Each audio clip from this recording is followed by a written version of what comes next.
अस्सलाम वालेकुम एवरीवन, क्या हाल चाल है मेरे प्यारे प्यारे बच्चों का। सर्दियां एंजॉय कर रहे हैं और मेरी आवाज ठीक आ रही है।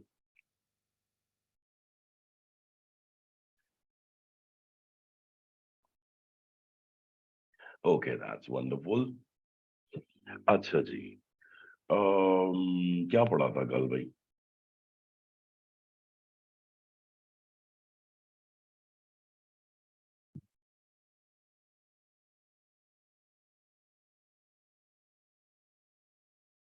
हम्म, अच्छा, ये जो एग्जांपल स्क्रीन पे नजर आ रही है, ये आपने सॉल्व की थी कि मैंने की थी?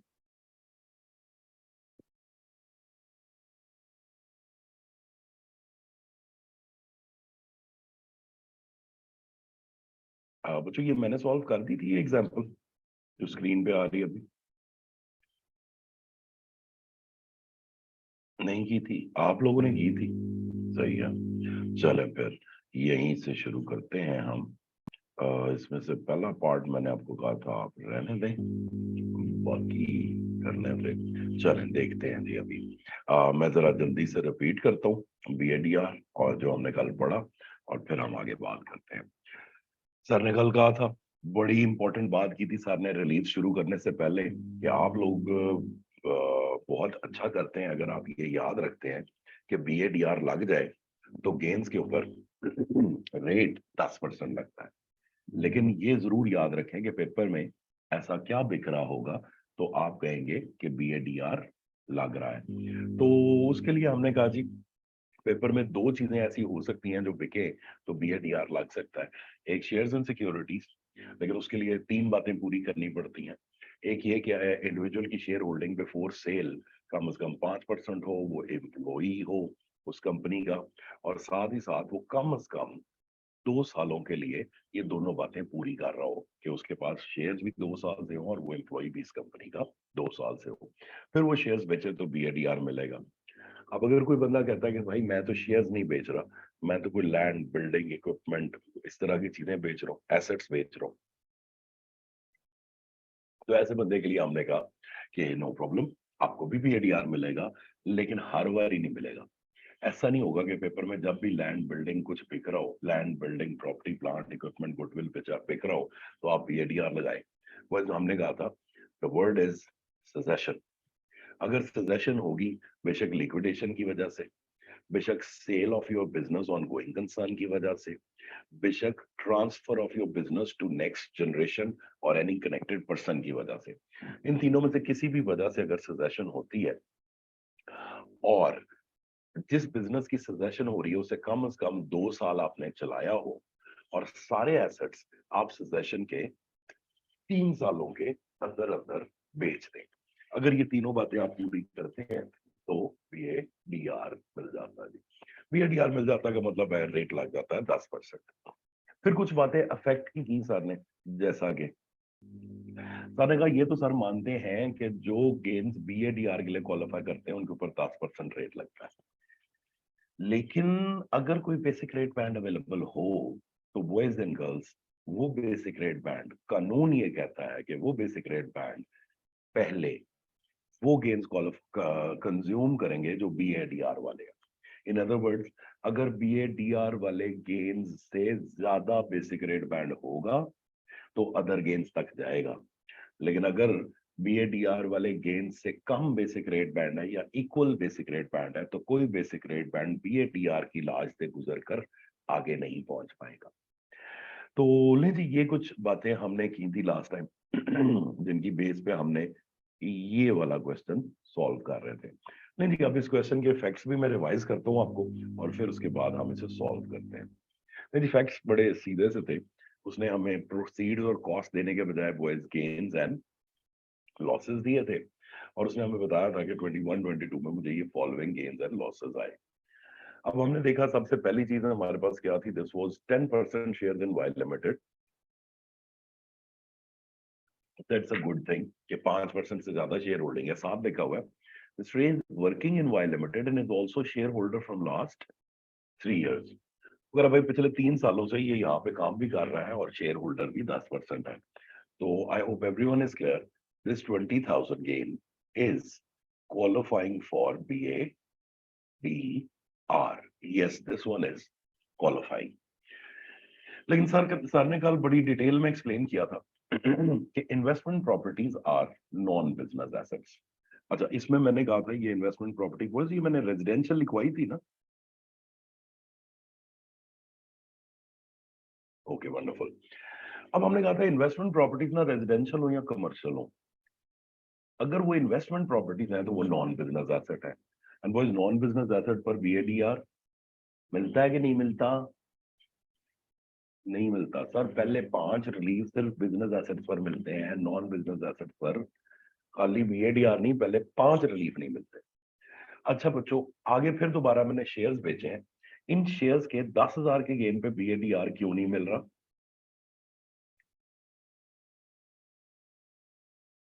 प्यारे बच्चों, ये जो 10,000 का गेन है क्यूपीएलसी के शेयर्स का, इस पे बीएडीआर ना मिलने की वजह बताएगा कोई मुझे?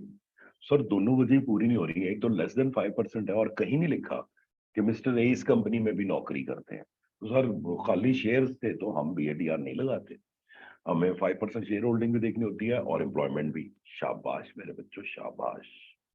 And then painting is been sold at a loss of 9,000। चलें जी, लॉस पे तो हम वैसे भी रिलीफ नहीं लगाते। तो लीजिए ये बातें, ये हमने कुछ फैक्ट्स स्ट्रेट कर लिए अपने। अब हम चलते हैं सोल्यूशन पर। लो मेरे प्यारे बच्चों, सोल्यूशन आ रहा है।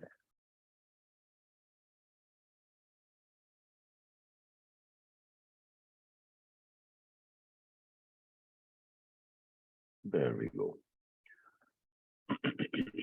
एक सेकंड, पूरा सोल्यूशन साफ कर लूंगा तो बहुत वजह पे सोल्यूशन में। ओके देयर वी गो, थोड़ी देर में कर ली। Okay, now we got this solution. ले जी, आप लोगों ने मुझे कहा कि बी ए डी आर वाले gains, B A D R वाले गेन्स हैं जी हमारे पास 20,000 के अकॉर्डिंग टू योर क्वेश्चन। और जो 10,000 का गेन आया था हमें, जो 40,000 का गेन हमें इन्वेस्टमेंट प्रॉपर्टी पे आया वो तो रेजिडेंशियल गेन है, और 10,000 का जो गेन है वो अदर गेन है। अलबत्ता this is the gain which will qualify for BADR. तो बिल्कुल ऐसे ही मैंने बॉयज 20,000 वाला गेन बीएडीआर वालों में ले गया मैं, अदर एसेट्स वाला 10,000 आ गया और रेजिडेंशियल प्रॉपर्टी का गेन इधर आ गया। इस तरह से बॉयज टोटल हो गया 70,000। एंड देन बात हुई लॉसेस की। लॉसेस हमें लेस करने थे फॉर द टैक्स ईयर 9,000 के। वो ये भाई ने तो गलत किया हुआ है, ठहर जाए। ये 9,000 के लॉसेस जी बॉयज कहां से लेस करूं सबसे पहले?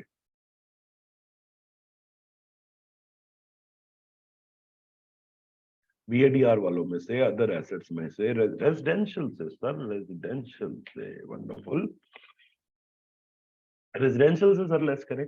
ये है मेरा बेटा, ये देखिए 9,000 यहां से कर दिया, एनुअल एग्जाम्पशन भी यहां से कर दिया। कोई ब्रॉड फॉरवर्ड लॉसेस सिनेरियो में नहीं दिए हुए जी। तो ब्रॉड फॉरवर्ड लॉसेस हमारे पास थे नहीं, तो that's it boys, taxable gains आ गए।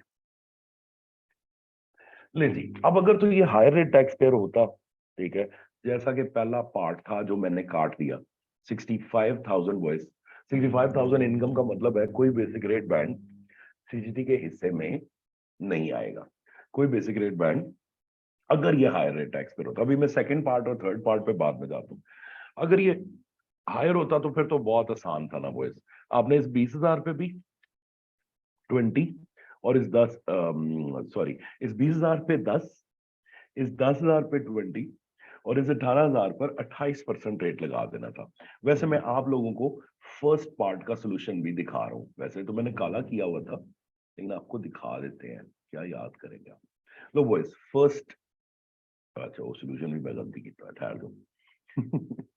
अच्छा जी, लो बॉयज, अब माना कि फर्स्ट पार्ट, अच्छा यहीं लिख रहा हूं मैं, फर्स्ट पार्ट में बच्चों टैक्सेबल इनकम है, वैसे मैंने आपको कहा था ये बेशक ना करें लेकिन मैं कर रहा हूं। बस फर्स्ट पार्ट में टैक्सेबल इनकम उसने हमें बताई थी 65,000।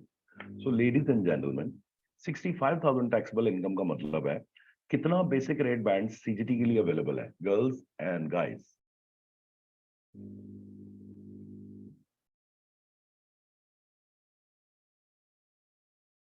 No basic rate band available. लेकिन फिर भी सर ने 20,000 के ऊपर 10% लगाया है। समझ आती है सबको?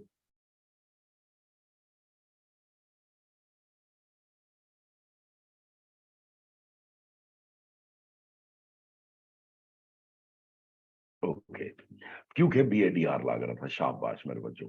फिर जी अदर गेन्स के ऊपर भाई ने 20% लगाया, और फिर रेजिडेंशियल गेन्स के ऊपर भाई लगाएगा 18,700 के रेजिडेंशियल गेन्स पर भाई लगाएगा 28%।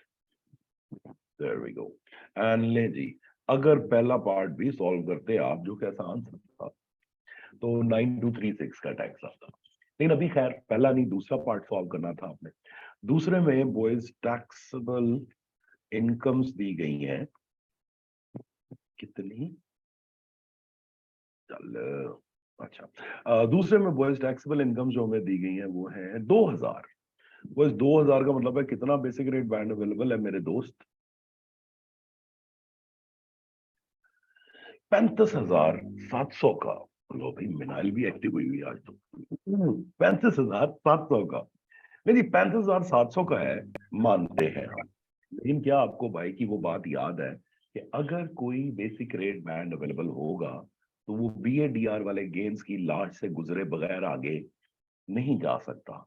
तो आप कहेंगे सर कोई बात नहीं, आज BADR वाले गेम्स की लाश बड़ी कमजोर सी 20,000 की है, और हमारा बेसिक रेट बैंड 35,700 का है, तो इस दफा बेसिक रेट बैंड गुजर जाएगा BADR की लाश से, just something like this.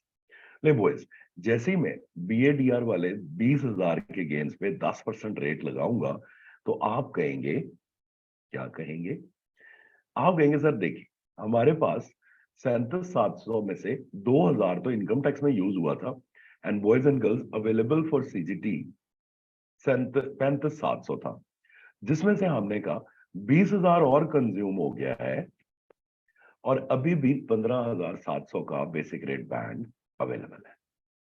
Agreed boys? तो आप कहेंगे जी बेसिक रेट बैंड 35,700 का जो CGT के हिस्से में आया, जब हमने गेन्स क्वालिफाइंग फॉर BADR पर रेट लगाया मेरे बच्चों, तो आप कहेंगे सर ये 20,000 का बैंड और कंज्यूम हो गया, लेकिन अभी भी पड़ा है 15,700 का। फिर बारी आएगी अदर गेन्स की। अदर गेन्स हमारे पास थे 10,000 के, बस उन पे भी मैंने 10% लगा दिया। तो आप कहेंगे अदर गेन्स ने और बेसिक रेट बैंड यूज कर लिया है 10,000 का, तो अब बचा हुआ है, अभी भी बचा हुआ है बॉयज 5,700 का फॉर रेजिडेंशियल प्रॉपर्टीज। नहीं जी, अब रेजिडेंशियल प्रॉपर्टी के जो गेन्स थे हमारे पास 18,700 के बॉयज, उनमें से मैंने 5,700 पे 18% लगाया है। ये बात सबको समझ आ रही है बच्चों? किसी को ये 5,700 के 18% समझ नहीं आ रहे तो मुझे बताओ।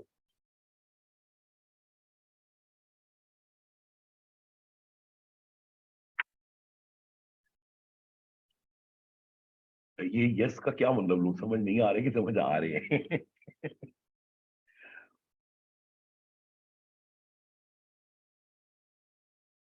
हाँ श्योर।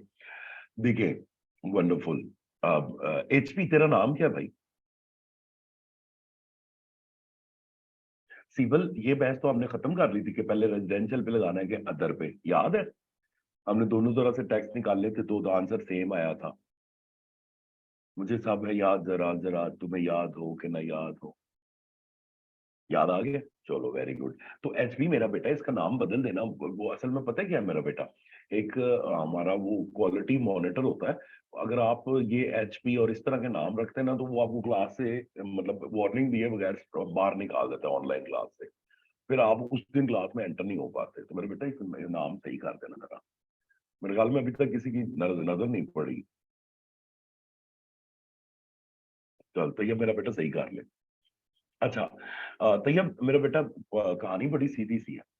हमने कहा बेसिक रेट बैंड, अच्छा ये तो तैयब समझ आ गया कि बेसिक रेट बैंड जो CGT किससे आ रहा है वो 35,700 है, क्योंकि 2,000 इनकम टैक्स में यूज हो गया। मैं यहां से शुरू करूँ ना 35,700 से? ओके। अब तैयब देखना, हमने कहा था जो भी गेन्स क्वालिफाइंग फॉर BADR है उन पे तैयब रेट तो 10% ही लगना है, ठीक है? बेशक बेसिक रेट बैंड अवेलेबल हो कि ना हो। पूरी बात सुनी तैयब मेरी। बेशक बेसिक रेट बैंड अवेलेबल हो या ना हो, इन गेम्स पे तो 10% रेट ही लगना है, ये जो BADR वाले भाई ने हाईलाइट किए हुए हैं। लेकिन मेरा बेटा तैयब आगे शायर ये कहता है कि लेकिन अगर कोई बेसिक रेट बैंड अवेलेबल है, जैसे कि अभी कितना अवेलेबल है, 35,700 का। उन्होंने कहा जी जैसे BADR वाले गेंस पर आप रेट लगाएंगे तो आपका ये बेसिक रेट बैंड सबसे पहले कौन कंज्यूम करेगा? BADR वाले गेंस। अब तैयब अगर मैं 20,000 पे 10% रेट लगा के BADR वाले गेंस का टैक्स 2,000 निकाल देता हूँ, तो तैयब ये बात समझ आती है आगे तुझे कि 35,700 में से 20,000 का बैंड और यूज हो गया। अब ये जो 15,700 है ना तैयब, ये मैंने किस पे यूज करना है? ये मैंने अदर गेन्स पे और रेजिडेंशियल प्रॉपर्टी पे यूज करना है। और तैयब ये भी अभी मेरी सीबल से बात हो रही थी कि ये कोई बहस नहीं है कि बेसिक रेट बैंड पहले अदर एसेट्स को देके रेजिडेंशियल को, हमने बड़ी दफा ये साबित किया हुआ कि इससे कोई फर्क नहीं पड़ता। तो मैं अब अदर गेन्स के ऊपर रेट लगाने लगा। अदर गेन्स कितने हैं तैयब हमारे?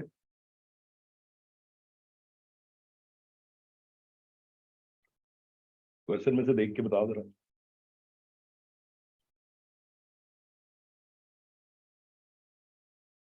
शाबाश, 10,000 के।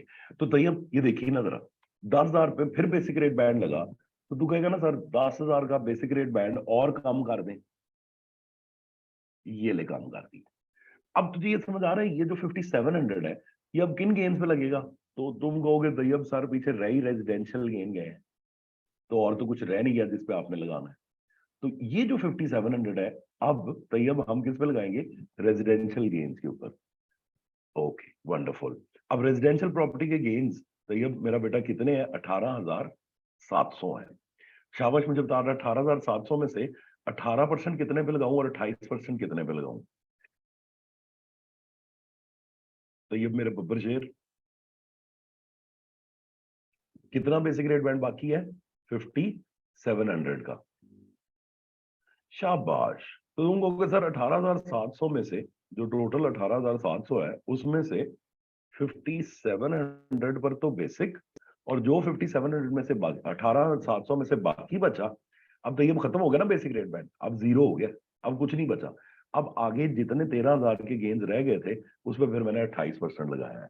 क्लियर होता है?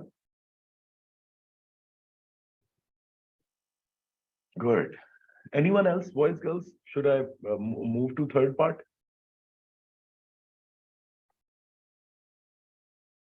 Okay wonderful. लेकिन जी थर्ड पार्ट में अपनी टैक्सेबल इनकम्स हैं, कितनी है? 20,000 की। 20,000 का मतलब हुआ मेरे बच्चों 37,700 माइनस 20,000, इस कितना रह गया भला ये? लो भी इस दफा 17,700। भाई अभी मुझे यही बताओ, सोल्यूशन पे मैं बाद में जाऊंगा। वैसे इस दफा मेरा बेसिक रेट बैंड है 17,700 का, और गेन्स क्वालिफाइंग फॉर BADR है 20,000 के। मुझे बताओ अदर गेन्स और रेजिडेंशियल प्रॉपर्टी के लिए कोई बेसिक रेट बैंड बचेगा इस दफा BADR के बाद? Everyone is clear? नथिंग? नारा? Very good. ले जी, यही मैंने थर्ड पार्ट आपके सामने सॉल्व किया। मैंने आपको कहा मेरा बेसिक रेट बैंड 37,700 में से इनकम टैक्स में 20,000 का यूज हुआ, तो बॉयज CGT के लिए जो अवेलेबल था वो था 17,700 का। जैसे ही मैंने BADR वाले गेन्स पे 10% रेट लगाया, साथ ही ये बेसिक रेट बैंड खत्म हो गया। अब अदर गेन्स के ऊपर भी 20 और रेजिडेंशियल प्रॉपर्टी पर भी 28, एंड टैक्सेस विल बी 9236। जी बॉयज एंड गर्ल्स, आगे चलें।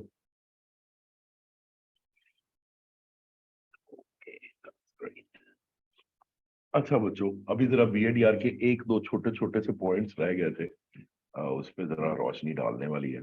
जैसा कि जहां तक पॉइंट नंबर 4 है वो तो आप लोगों ने पढ़ भी लिया है और सॉल्व भी कर लिया है। वैसे मैं एक दफा पढ़ता हूँ आपके लिए।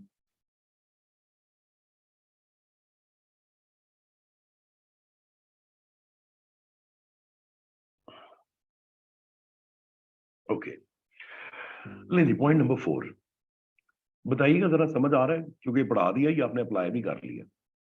It will always be tax efficient to deduct losses and annual exemption from gains not qualifying for BADR first and then from qualifying gains. Agreed, boys?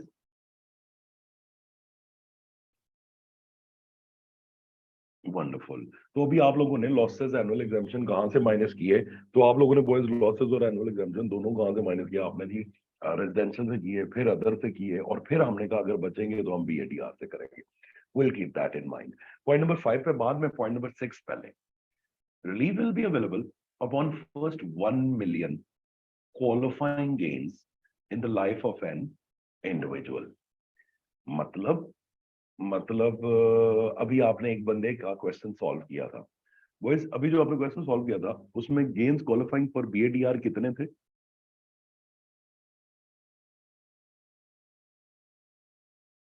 Mister A वाला जो 20,000 के थे, स्क्रीन पे देखना जरा। लो भाई, बीएडीआर कोई ज्यादा से ज्यादा अपनी जिंदगी में कितने गेन्स पर क्लेम कर सकता है? 1 मिलियन। और 1 मिलियन में से अगर हम मिस्टर ए की बात करें जिनका क्वेश्चन अभी सॉल्व किया था, तो आप कहेंगे सर मिस्टर ए ने 1 मिलियन में से 20,000 इस्तेमाल कर लिया है, क्योंकि 20,000 के गेंद पर उसने बीएडीआर क्लेम कर लिया है, इसलिए 9,80,000 की लिमिट अभी भी उसकी बाकी है। अभी आइंदा कभी बीएडीआर वाले गेम्स रियलाइज करेगा तो और लिमिट यूज होती रहेगी।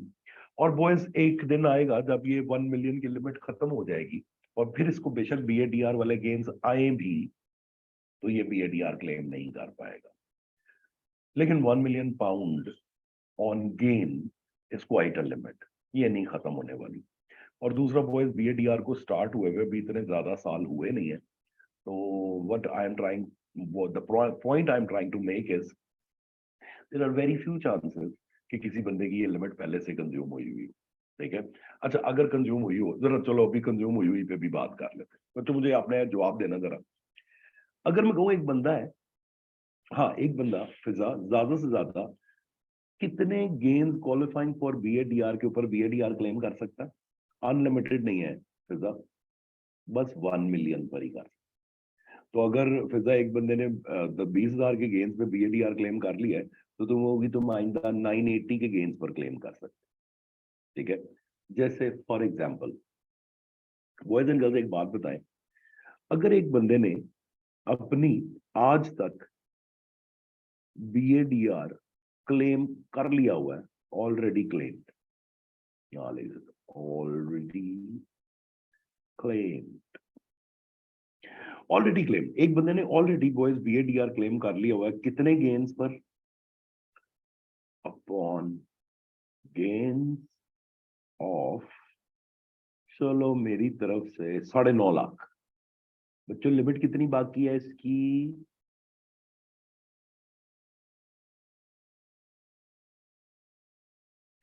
50,000। अच्छा अब आपने मुझे बताना जरा, शाबाश शाबाश। अगर मैं कहूं इस बंदे को टैक्स ईयर 21-22 में बॉयज गेन्स आए, 21-22 में इसको गेन्स आए बीएडीआर वाले, डीआर, बीएडीआर वाले और अदर। अच्छा बीएडीआर वाले बॉयज गेन्स आए हैं इसको 80,000 के, और अदर गेन्स आए हैं 50,000 के। मेरे प्यारे बच्चे मुझे ये बताएंगे कि अभी जब मैं इस बंदे का परफॉर्मर बनाऊंगा gains for the tax year, मुझे बताओ बीए डीआर में कितने गेन्स लिखूं और अदर में कितने लिखूं? शाबाश। हालांकि बीएडीआर वाले गेन 80 के हैं उसके, लेकिन आप कहेंगे सर आपकी लिमिट ही 50 की रहेगी, तो आप 50,000 इधर लिखें, और इधर जो है सर वो 30,000 बाकी का भी इधर ही आएगा, और जो 50,000 के आपको बाकी गेन आए वो भी इधर ही है। Everyone is clear?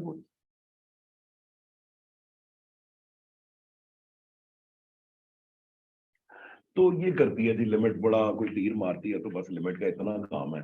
अब वैसे मैं आपको बार बार कह रहा हूँ कि क्योंकि बीएडीआर को एचएमआरसी ने कुछ ही साल पहले अनाउंस किया है, तो लोगों को भी 1 मिलियन के गेंद नहीं आए हुए, इसलिए मैंने आप लोगों की रूह की तस्कीन के लिए एक एग्जाम्पल दिखाई आपको कि अच्छा अगर किसी की लिमिट पूरी हुई हो तो भाई फिर वो ऊपर वाले गेंद के ऊपर नहीं क्लेम कर पाएगा बीएडीआर। अच्छा, now finally one last thing of BADR, and what is that last thing is, शायद मैं बताता हूँ आपको, हाँ, that last thing is point number 5. Point number 5 को मैं अभी रीड बाद में करूंगा, पहले जरा समझो पॉइंट नंबर 5 क्या है। बस हमने कहा कि हमने लेट्स से इन दोनों में से कोई एक डिस्पोजल की, या तो हमने शेयर्स बेचे या हमने सेल ऑफ अनइनकॉर्पोरेटेड बिजनेस किया, या तो हमने शेयर्स बेचे और या हमने सेल ऑफ अनइनकॉर्पोरेटेड बिजनेस किया।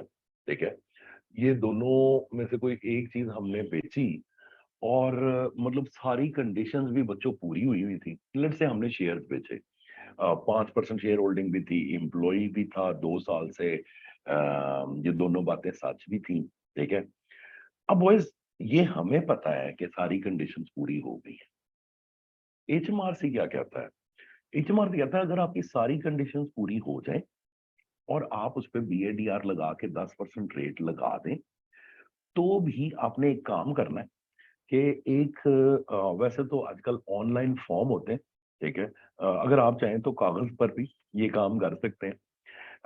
उसके लिए भी कागज के बने हुए फॉर्म भी मिल जाते हैं HMRC के दफ्तर से। वो जो एक फॉर्म होता है, उस फॉर्म के ऊपर, उस फॉर्म को कहते हैं क्लेम। अच्छा, क्लेम का क्या मतलब है? हम उसमें ये लिखते हैं कि हम अपनी अक्ल व दानिश के मुताबिक हम आपको एश्योरेंस देते हैं कि हमारी होल्डिंग 5% से ज्यादा थी, हम इसमें एम्प्लॉय भी थे और हमने 2 साल वाली कंडीशन भी पूरी की हुई है, हमारी सारी कंडीशन पूरी है, ये मैं हल्फ देता हूँ, इसलिए मैंने 10% रेट लगाया। बस ये ना एक इकरारनामा जमा कराना होता है। इंग्लिश में इस इकरारनामे को कहते हैं क्लेम फाइल करना या इलेक्शन फॉर BADR करना। बस आपने ना ये नहीं सीखना कि ये इकरारनामे में क्या लिखा जाता है और ये कैसे जमा किया जाता है। आपने सिर्फ इतना सीखना है कि अगर कोई बंदा आज BADR क्लेम करना चाहता है तो वो क्या इकरार, वो इकरारनामा कब जमा कराए, उसकी सिर्फ तारीख याद करनी है आप। ठीक है, आए मैं आपको जरा तारीख दिखाता हूँ। वो रिलीफ क्लेम करने के लिए आपको क्या करना पड़ेगा? आपको एक इकरारनामा ऑनलाइन, आजकल तो हो जाता है, ऑनलाइन इकरारनामा फाइल करना पड़ता है। वैसे आप उसे मैनुअल भी कर सकते हैं, ऑनलाइन भी कर सकते हैं, बट आपको मैनुअल ऑनलाइन के चक्कर में नहीं पड़ना। आपको सिर्फ इतना पूछा जाएगा कि अच्छा जी बताएं, BADR जो आपने ऊपर क्लेम किया है मिस्टर ए के लिए, मिस्टर ए इसका इलेक्शन या इसका क्लेम कब तक कर दें? तो वो इस शायर कहता है कब तक कर दें? BADR must be claimed within 1 year। कह रहे 1 साल के अंदर अंदर क्लेम कर दें जी BADR। ठीक है, विद इन 1 year ऑफ 31 जनवरी। 1 साल कहां से जी? 31 जनवरी से। कौन सी 31 जनवरी? Following the tax year of disposal. Disposal वाले टैक्स ईयर की फॉलोइंग 31 जनवरी।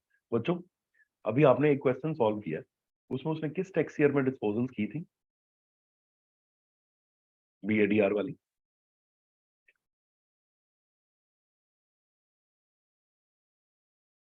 21-22 में। ओके बच्चों जरा सोच के बताओ, 21-22 एक ऐसा टैक्स ईयर है जो मोस्ट प्रोबेबली खत्म हुआ होगा 5 अप्रैल 22 पे। व्हेन आई से 31 जनवरी फॉलोइंग द टैक्स ईयर, तो उसका मतलब है जहां टैक्स ईयर खत्म हो रहा है ये डेट, उससे अगली 31 जनवरी। बच्चों 31 जनवरी फला, कौन सी वाली 31 जनवरी की बात हो रही है? 1 मिनट रुकना सारे। 5 अप्रैल 22 पे तुम खड़े हो, तुम्हारा टाइम पीछे को चलता है। 31 जनवरी 22 साहब ला लो, सारे टाइम मशीन पे बैठे हुए हैं, बैक टू द फ्यूचर वाली। Thank you so much. तो आप कहेंगे 31 जनवरी 23। अच्छा, अब बच्चों जरा हौसले से मेरी बात सुननी है। टैक्स ईयर ऑफ डिस्पोजल की फॉलोइंग 31 जनवरी से कितने साल?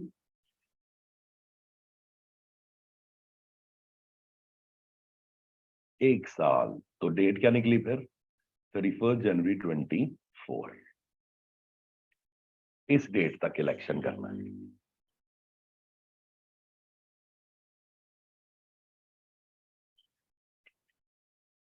इस डेट तक इलेक्शन करना है, ठीक है जी। अच्छा, चलें जरा एक दफा दोबारा, ये तो मैंने कर दिया, आपकी बारी। बॉयज एंड गर्ल्स, अगर मैं आपको कहूं टैक्स ईयर 1920 में हमने सीजीटी वाली डिस्पोजल की है, अभी आ जाएगी मलिक साहब समझ, थोड़ा दिमाग चलाना पड़ेगा। बॉयज 1920 का मुझे बताएं फॉलोइंग 31 जनवरी क्या होगी। आप कहेंगे सर 31 जनवरी 21, मलिक साहब समझ आ रही है, इतनी समझ आई है?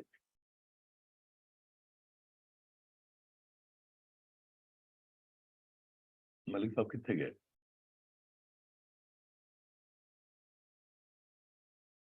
मलिक साहब 31 जनवरी 21, ये समझ आया? बस मलिक साहब इनदे च एक साल ऐड कर दो, वो दूसरा काम है। 31 जनवरी 22 तक आपने क्लेम करना है, तो बिल्कुल आसान है मलिक साहब। आपने क्या करना है, टैक्स ईयर क्या पहला, मतलब इसको ना दिमाग में दो स्टेप्स में बांटे। पहला स्टेप क्या है, टैक्स ईयर की फॉलोइंग 31 जून ढूंढते हैं। दूसरा स्टेप क्या है, उसमें प्लस 1 ईयर करते हैं तो डेट आ जाती है। जी बॉयज गर्ल्स सब लोग क्लियर है?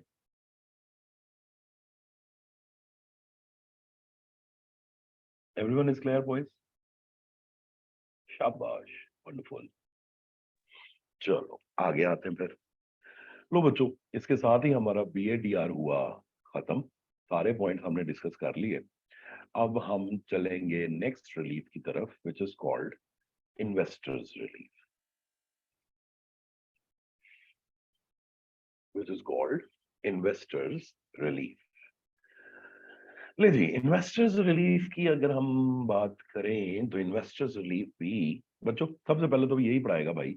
इन्वेस्ट, अच्छा ये याद है ना आपको, कल मैंने कहा था, यहां पर कहा था I have to confess something, तो तुम लोगों ने सोचा पता नहीं सारा क्या कन्फेशन करेंगे, लेकिन सर ने कहा बस इतना है कि पहले दो गेम्स, बताओ बच्चों, पहले दो गेम्स, सॉरी, पहले दो रिलीफ्स बस गेन को कम करते हैं कि गेन पे लगने वाले रेट को कम करते हैं?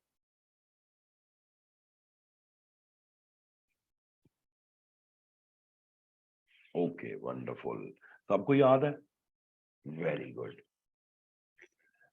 अच्छा जी, वेरी गुड, याद है तो बहुत अच्छी बात है जी। सही है, रेट को कम करते हैं तो बॉयज BADR भी क्या करेगा, गेन्स पर लगने वाले रेट को कम कर देगा, 10% कर देगा। और इन्वेस्टर्स रिलीफ जो है बॉयज, ये भी अगर कभी लगेगा तो गेन पे लगने वाले रेट को कम कर देगा, ठीक है, रेट रिड्यूस हो जाएगा, ठीक है। और रेट रिड्यूस होने की वजह से वंस अगेन हमारा टैक्स बच जाएगा। अच्छा बॉयज, इन्वेस्टर्स रिलीफ में भी रेट 10% ही है, लेकिन इन्वेस्टर्स रिलीफ मिलता कब है? 1 मिनट दें जी, मैं आपको बता दूं, just just give me a minute में, I will be back.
Alright जी, सॉरी, आई एम बैक।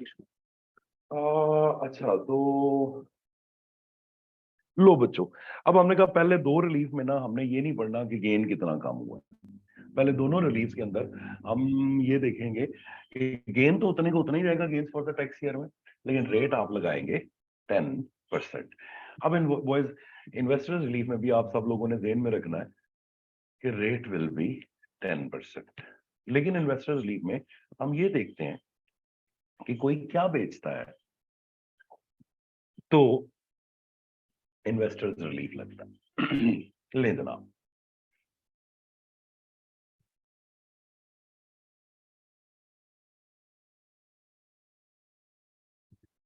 अब इसके लिए एक छोटी सी कहानी सुने। बच्चों, यूके में ना HMRC अक्सर इस तरह की ना प्रेस रिलीजेस निकालता है कि हमारे मुल्क के इन्वेस्टर्स अगर हमारे मुल्क की छोटी अनकोटेड कंपनीज, वो अनकोटेड कंपनीज कौन सी होती?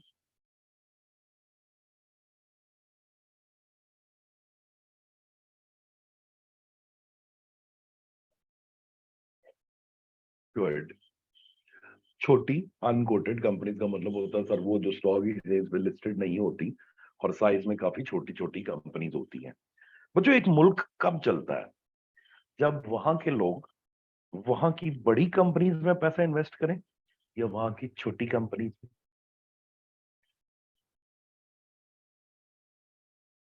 एक मुल्क कब कामयाब होता है? जब वहां के लोकल इन्वेस्टर्स सिर्फ बड़ी कंपनीज में इन्वेस्टमेंट करें या छोटियों में करें। छोटी में। सही है। देखिए, बड़ी कंपनी में तो हर बंदे ने इन्वेस्टमेंट कर देनी होती है। गवर्नमेंट को चाहिए कि वो ऐसे कानून बनाए कि लोग छोटी कंपनीज में भी इन्वेस्ट करें। ठीक है ना? क्योंकि शाबाश, गुड सर, दोनों में ही करनी चाहिए, लेकिन छोटी कंपनीज में जितनी इन्वेस्टमेंट होती है पाकिस्तान में वो बहुत कम है, जिसकी वजह से हमारी इकोनॉमी बंद हुई पड़ी। ठीक है ना? ये खैर है, ਸਾਡੇ ਕੋਲ ਤੇ ਵੱਡੀ ਕੀ ਸਾਡੇ ਛੋਟੀ ਕੀ ਸਾਡੇ ਕੋਲ ਤੇ ਵੱਡੀ कंपनियां भी आजकल बंद हुई पई हैं। कल बात हो रही थी एक दोस्त से, उनका पोल्ट्री का काम है, एंड ही वाज सेइंग कि हमारे पास जितने भी जो है वो शेड्स हैं पोल्ट्री के, वो कहता है कि जी वो सारे के सारे के अंदर जितना भी चूजा है, वो कहता है मोस्ट प्रोबेबली मर जाएगा। मैंने कहा जी वो क्या हुआ? कहता ना तो हमें, कहता वो फैक्ट्रीज जो फीड बना के हमें देती थी, कहता वो भी बंद हुई पड़ी है। कहता वो फैक्ट्रीज जो यहाँ पे दवाइयां बनाती थी वो भी बंद हुई पड़ी है। तो कहता है देसी टोटकों के ऊपर हम ब्रॉयलर मुर्गा कैसे पाले? और वो कहता है कि मतलब हमारा तो जितने भी शेड्स में, अब मैं ये नहीं आपको बताता कि कितना कुछ स्टॉक बेचारे का वहां पर है, क्योंकि लाइव स्टॉक है यार, जानदार चीज है। तो कहता मोस्ट प्रोबेबली शाह साहब वो ना अगले महीने डेढ़ में हमारा सारा स्टॉक शायद अल्लाह को प्यारा हो जाएगा। तो और कहता फिर एक अजीब किस्म की सिचुएशन आने वाली है पाकिस्तान में, ये इसी वजह से 550 रुपए का हो गया ना, क्योंकि अवेलेबल नहीं हो रहा ब्रेलर भी। अल्लाह पाक जी हमारे पे करम करे।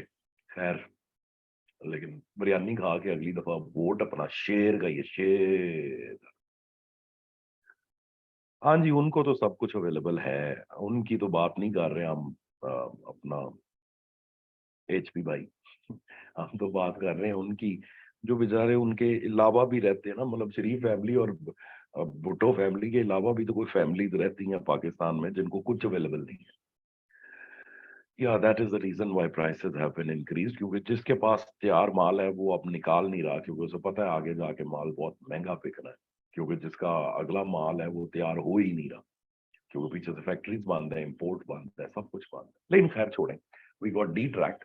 Let's talk about investors relief. अब मैंने आपको कहा कि एक मुल्क कामयाब तब होता है जब उसकी, देखिए, जो कोटेड कंपनीज हैं वो अपना शेयर इशू करने लगे ना, तो हम लोग पैसे लेके लाइन में खड़े हो जाते हैं। लेकिन वो अनकोटेड कंपनीज को हम लोग पैसे ही नहीं देते।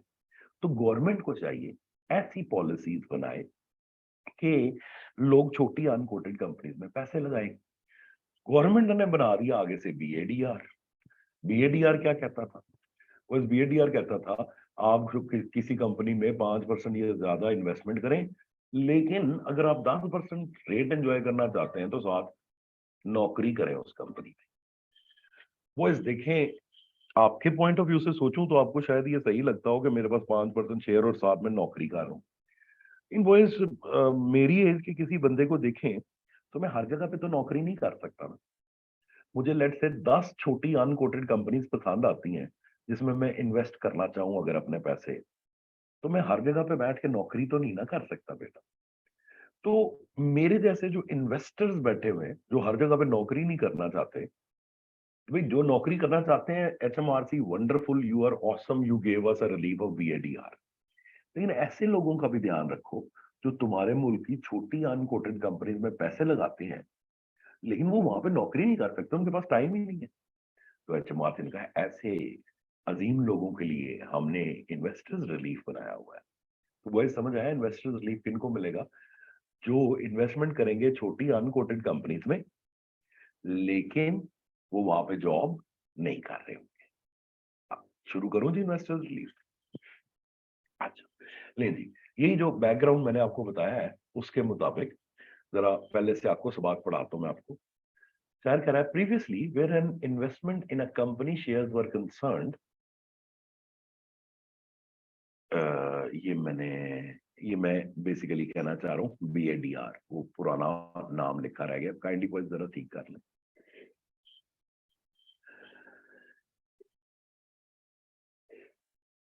Okay, previously where an investment in a company shares were concerned, BADR relief was only available where individual had minimum 5% shareholding and was also employee of the company. अब ये तो वो गिला हो गया ना, ये प्रीवियसली की बात कर रहा है, ठीक है। पहले तो सिर्फ BADR ही होता था, लेकिन उन लोगों के लिए होता था भैया जो 5% और साथ साथ कंपनी में नौकरी करते थे। तो मेरे जैसे इन्वेस्टर्स बोले तो भाई नौकरी हम सिर्फ स्कैन में कर रहे हैं, बाकी जो 9 जगहों पे हमने इन्वेस्टमेंट करनी है वहां हम नौकरी नहीं कर सकते भाई, टाइम नहीं है हमारे पास। लेकिन हमें वो 9 जगहों पे इन्वेस्टमेंट करने पे कोई रिलीफ तो दो, हम तुम्हारे मुल्क का भला कर रहे हैं। तो HMRC ने कहा okay, relief has now been extended to external investors. बस एक्सटर्नल इन्वेस्टर्स किनको कहते हैं? वो शेयर होल्डर जो इस कंपनी में जॉब ना कर रहे हो, ठीक है, सिर्फ उनके पास शेयर होल्डिंग हो लेकिन वो इस कंपनी में जॉब नहीं कर रहे हो। तो relief has now been extended to external investors in trading companies boys which are not listed on stock exchange, मतलब in other words भाई कह रहा है unquoted companies. By the way, investors relief और BADR की लिमिट्स अलग अलग है।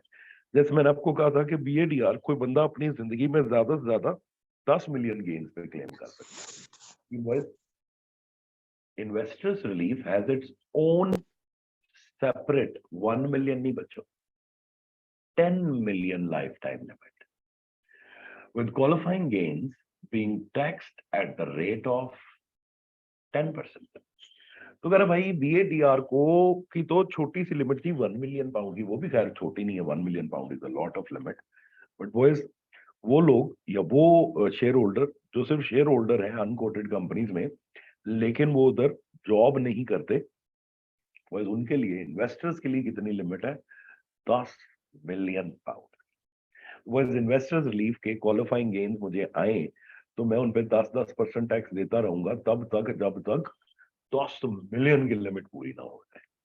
लेकिन एक बड़ा इंपॉर्टेंट पॉइंट अभी भी बाकी है कि sir, is it necessary that investor should invest in unlisted company? Abid भाई, ये क्या लिखा हुआ है? अभी तो बड़ा हमने गजनी है आप, पूरा केस ही इसी पे बनाया है मैंने आबिद भाई कि यार बड़ी कंपनीज को तो लोग पैसे दे देते हैं, छोटी कंपनीज को कोई पैसे नहीं देते, जिसके लिए HMRC ने इन्वेस्टर्स रिलीफ बनाया और फिर हमने ये पढ़ा है, right? Yes, it is very necessary. Okay, moving on. Investors relief has its own separate 10 million lifetime limit with qualifying gains being taxed at the rate of 10%. But boys, अभी जरा मेरी बात सुने, ये छोटी अनकोटेड कंपनीज होनी चाहिए,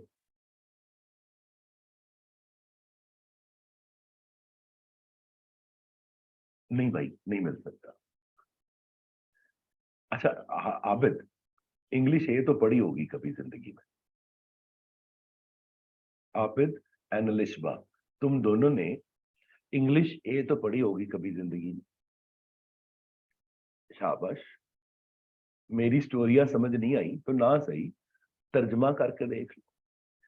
relief has now been extended to external investors, अब एक्सटर्नल इन्वेस्टर्स को भी रिलीफ मिलेगा in trading companies which are not listed, unlisted on stock exchange।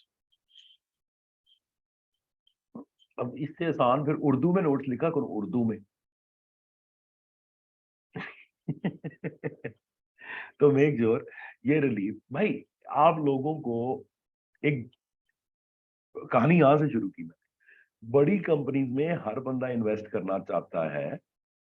हाँ लग रहा है, बड़ी कंपनी में हर बंदा इन्वेस्ट करना चाहता है। क्यों इन्वेस्ट करना चाहता है बॉयज बड़ी कंपनी? बताओ। रिस्क कम होता है जी। रिस्क कम होता है। अब मैं नेस्ले में पैसे लगाऊं, मुझे ये टेंशन तो नहीं डूब जाएंगे। मैं एंग्रो में पैसे लगाऊं, मुझे ये टेंशन तो नहीं डूब जाएंगे। हाँ लेकिन मैं अगर एक्स वाई जेड लिमिटेड छोटी सी कंपनी में लगाऊंगा तो रिस्क ज्यादा है।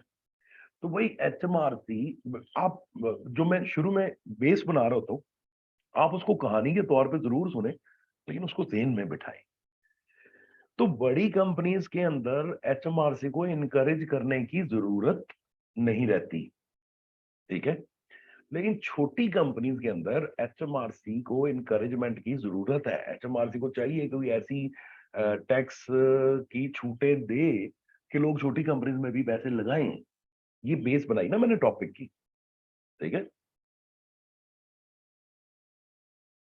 हाँ वंडरफुल, वो दैट्स ऑलवेज देयर, बट आपको इस चीज पे आमादा करना कि यार इन पे पैसे लगाओ, ये HMRC का काम है। तो HMRC ने कहा लो भाई, ये छोटी कंपनीज में पैसे लगाओ, तुम्हारा रेट 10% कर देते, ठीक है। तुम्हारे गेन्स पर रेट सिर्फ 10% होगा। तो yes it is compulsory that company must be unlisted और अनकोटेड कंपनी। अभी सिर्फ इतनी कंडीशन नहीं है, साथ 3 कंडीशंस और भी है मेरे दोस्त, देखना जरा। To qualify for investors relief, एक तो शेयर भाई अनकोटेड अनलिस्टेड कंपनी के होने चाहिए। बड़ी कंपनी पे वो कहते हैं हमने कोई इंकरेजमेंट नहीं करनी, तुझे पहले ही बड़े इंकरेज थे, ठीक है। एक तो जी अनलिस्टेड कंपनी होनी चाहिए, ठीक है। दूसरा दूसरा तीसरा चौथा 3 कंडीशन अगली। These must be, boys and girls, newly issued shares acquired by subscription. Newly issued shares acquired by subscription. Newly issued shares acquired by subscription होने चाहिए। Boys, इसका क्या मतलब होता है? Anyone? Newly issued shares acquired by subscription.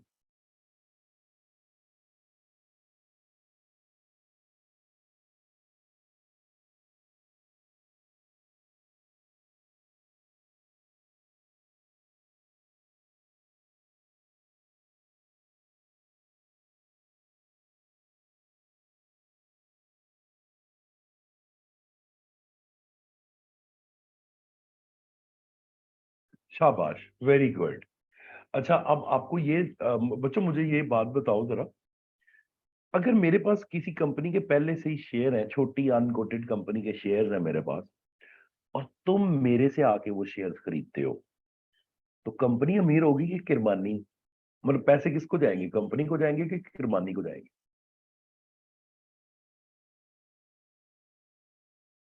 हाँ, और HMRC का काम है पैसे किसको जाएं, कंपनी को। इसलिए HMRC ने पहली कंडीशन क्या रखी है कि आप किसी एग्जिस्टिंग शेयर होल्डर से शेयर्स नहीं खरीदेंगे। कंपनी अपना फ्रेश इशू करे और आप कंपनी को पैसे देके कंपनी से शेयर सब्सक्राइब करवाएंगे। बॉयज एंड गर्ल्स, पहली कंडीशन सबको क्लियर होगी?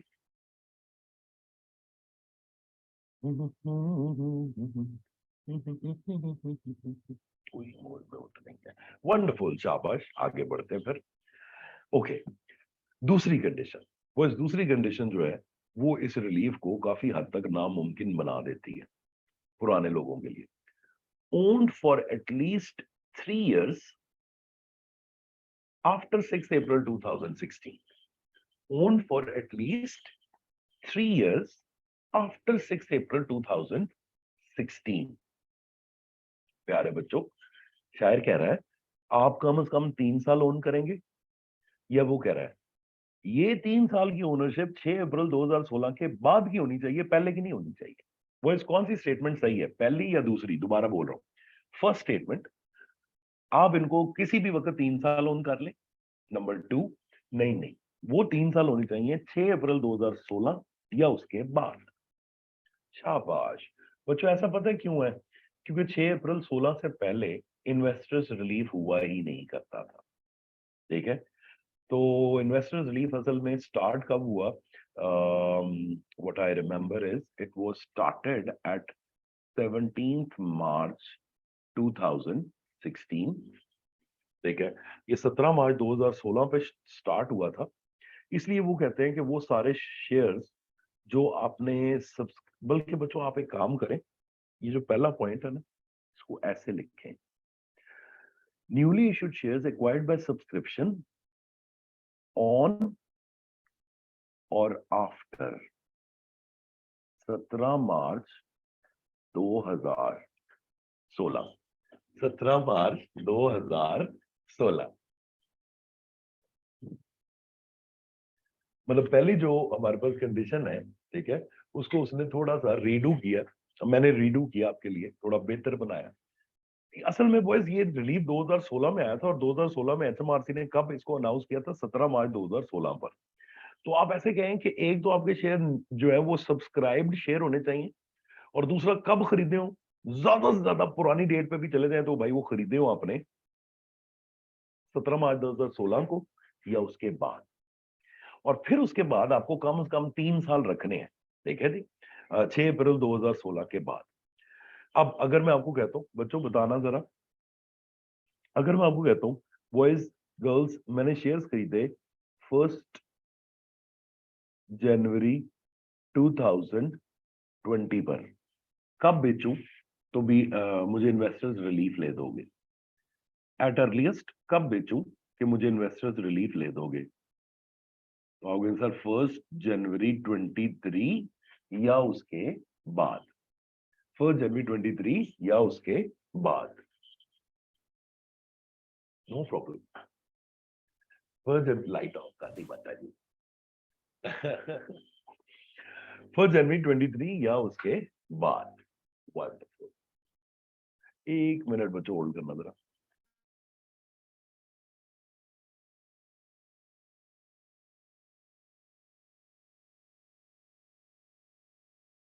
अच्छा, ओके, वंडरफुल बॉय, वंडरफुल। अच्छा बच्चों, पता है क्या है, ये जो 2016 वाली डेट है ना, ये बड़ी इंपॉर्टेंट होती होती थी जब ना मैं पढ़ा रहा होता था टैक्स ईयर 16-17 के बच्चों को, या जब मैं टैक्स ईयर 17-18 के बच्चों को पढ़ा रहा होता था। बस वहां ना बड़ा इंपॉर्टेंट होता था कि ना, अगर एक बंदे ने खरीदा है 2016 में या 2017 में, तो फिर वो उसको बड़ा ध्यान रखना पड़ता था। बस आपके वाले लोग आजकल खरीद ही 2016 के बाद रहे होंगे। हाँ, लेकिन अगर कोई 2016 से पहले शेयर्स ये खरीदता है, तो बस वो बीएडीआर के लिए, इन्वेस्टर्स रिलीफ की क्वालिफाई नहीं करते। आपकी खरीदने की या सब्सक्राइब कराने की डेट ये या इसके बाद की होनी चाहिए। तो सर आपने 1 जनवरी 20 दिया, तो 2016 के बाद। ठीक है, अच्छा, खैर, अभी आगे आते हैं। बस अब बताना जरा, अगर मैं आपको कहूं मैंने ये शेयर्स खरीदे थे 20 मार्च 2016 पर, बड़ा ब्रीक सा पॉइंट है, सोच के जवाब देना आप जरा। अगर मैं आपको कहूं मैंने ये शेयर्स खरीदे थे 20 मार्च 2016 पे, बच्चों अर्लीस्ट डेट बताओ कब बेचूं तो भी ये इन्वेस्टर्स रिलीफ मिल जाएगा?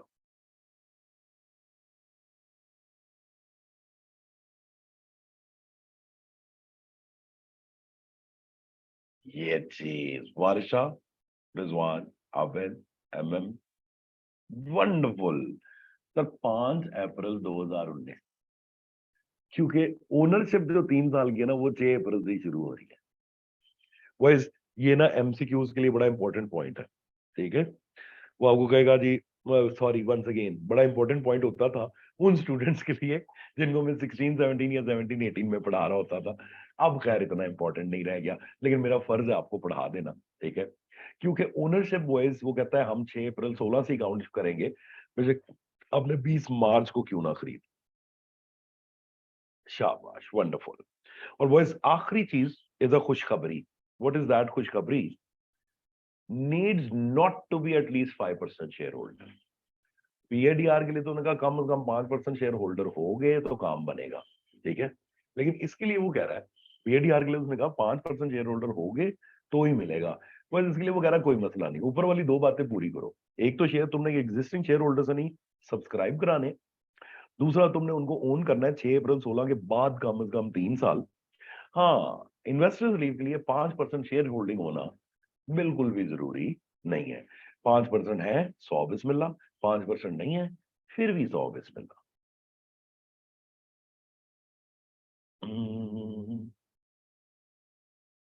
हाँ जी।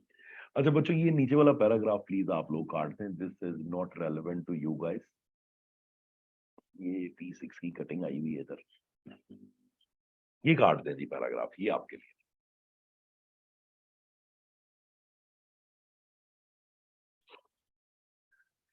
ले जी, दिस इज कॉल्ड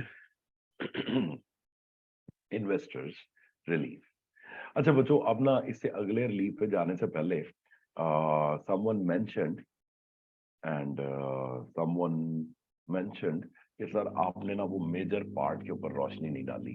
तो मैं रोल ओवर रिलीफ पर बाद में जाऊंगा, मैं ना जरा ये मेजर पार्ट पे रोशनी डाल दूं। बस मैंने कहा या तो तुम अपना पूरे का पूरा बिजनेस सीज कर दो, ठीक है, या तुम पूरा बिजनेस सीज ना करो बच्चों, major part of trade cease कर दो। अब तुम लोगों को मेजर पार्ट में F6 के बच्चों को ऐसे समझा सकता हूँ। बच्चों पहले तुम लोग मुझे समझाओ, एक होता है कॉस्ट सेंटर, एक होता है रेवेन्यू सेंटर,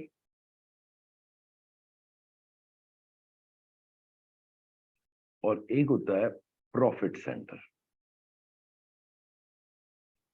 वो तो इनमें से कौन सा है जो अपने दम पर खुद चल सकता है?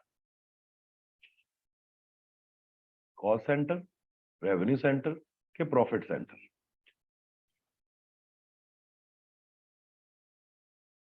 रेवेन्यू सेंटर अपने दम पर खुद नहीं चल सकता, कॉस्ट सेंटर भी अपने दम पर खुद नहीं चल सकता।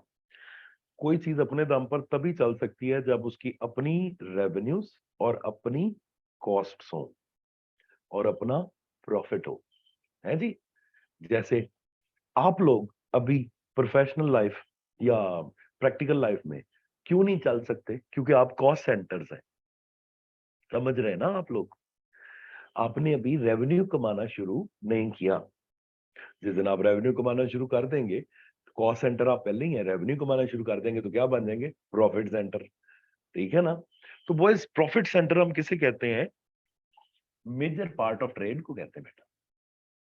मसलन मैं आपको कहूं कि मसलन मैं आपको कहूं कि लेट्स से जी, मैं दो, मेरी अनइनकॉर्पोरेटेड सोल ट्रेडेड ट्रेड है जिसमें भाई मैं साबुन और शैम्पूज दोनों बेचता हूँ, ठीक है। तो आपको समझ आती है बॉयज, साबुन भी कॉस्ट सेंटर नहीं है, रेवेन्यू सेंटर नहीं है, प्रॉफिट सेंटर है। और बॉयज सोप भी और उधर से डिटर्जेंट या डिटर्जेंट भी कॉस्ट सेंटर नहीं है, रेवेन्यू सेंटर नहीं है, वो भी प्रॉफिट सेंटर है, क्योंकि इन दोनों की अपनी अपनी कॉस्ट और रेवेन्यूज हैं और इनके अपने प्रॉफिट्स हैं। तो बॉयज ये समझ आया, प्रॉफिट सेंटर इज समथिंग जिसे हम कह सकते हैं कि ये अपने सर पर खुद चल सकता है। एंड बॉयज प्रॉफिट सेंटर को मेजर पार्ट कहा जाता है। सो अगर वो कहता है मैं डिटर्जेंट और सोप की दोनों की ट्रेड करता था लेकिन आज मैं सोप को बंद कर रहा हूं, तो हम कहेंगे वेरी गुड, तुम अपना मेजर पार्ट ऑफ ट्रेड बंद कर रहे हो। अच्छा बच्चों, अब एक और बात बताओ, अगर मैं तुम्हें कहूं नहीं मैं तो सिर्फ डिटर्जेंट बेचता हूँ, लेकिन वो डिटर्जेंट मैं 4 वेयर हाउसेज में सेव करता था, सेफ क्या स्टोर करता था और फिर आगे मार्केट में बेचता था। वो जो उन 4 वेयर हाउसेज में से मैं एक वेयर हाउस बेचूं तो भी आप कहेंगे मेजर पार्ट सीज हो गया? नहीं कहेंगे, क्योंकि सर वेयर हाउस तो कॉस्ट सेंटर होता है। शाबाश मेरे बच्चों, शाबाश, वंडरफुल। तो बच्चों इसे कहते हैं मेजर पार्ट। लें जी, ये हमारे बीएडीआर और इन्वेस्टर्स रिलीफ कंप्लीट हुए। और वो इन्वेस्टर्स रिलीफ की भी कैलकुलेशन आपको समझ आती है ना, इनका भी रेट 10% है, तो इनके गेन्स को भी हम, वो गेन्स जो बीएडीआर के लिए क्वालिफाई करें बच्चों, वो गेन्स जो बीएडीआर के लिए क्वालिफाई करें, या वो गेम्स जो इन्वेस्टर्स के लिए क्वालिफाई करें, उनको हम इसी एक ही कॉलम में ले आते हैं, क्योंकि दोनों का ट्रीटमेंट वही है 10%। बेशक बेसिक रेट बैंड अवेलेबल है या नहीं है, रेट तो 10% ही लगना है दोनों पर ही, और दोनों ने बेसिक रेट बैंड को बाकी गेम से पहले ही खाना है। तो बस क्वेश्चन सॉल्व करते हुए बीएडीआर वाले गेम्स और इन्वेस्टर्स रीप वाले गेम्स को एड अप करके एक ही कॉलम में लाया जाता है। यहां पर हम लेंगे 10 मिनट की नाश्ता ब्रेक, ठीक है जी, और फिर उसके बाद दोबारा स्टार्ट करते हैं अभी। हाँ श्योर, ये ले भाई बीएडीआर वाले क्वेश्चन का आंसर तेरे सामने है। ये ले स्क्रीनशॉट भी ले ले भाई, तीनों पार्ट आ गया अब सब। हाँ भाई 10 मिनट मिलेंगे, फ्री नहीं होना। कहते 1 साल का टाइम तो दे, कमीना इंसान।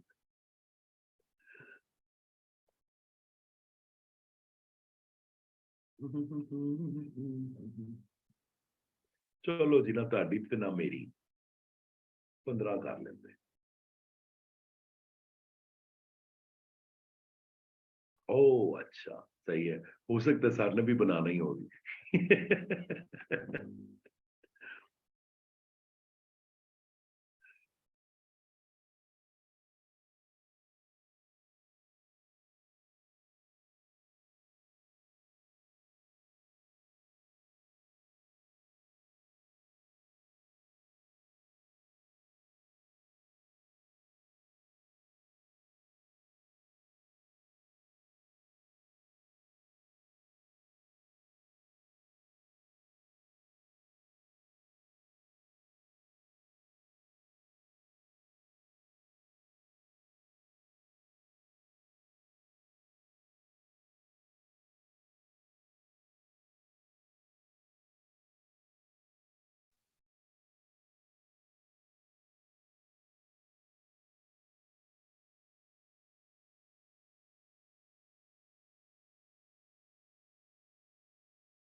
All right, boys, I am back.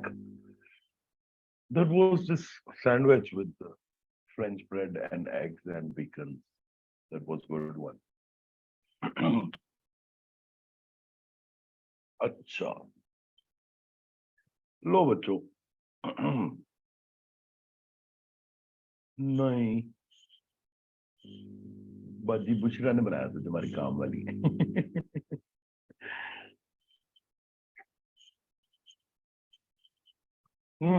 मैं खुद नाश्ता बनाऊं तो उसमें बनाता हूँ पाए या चने, मुर्ग वाले बड़े अच्छे बना लेता भाई। तो जो नहीं आपकी। कल बनाए थे मैंने वैसे।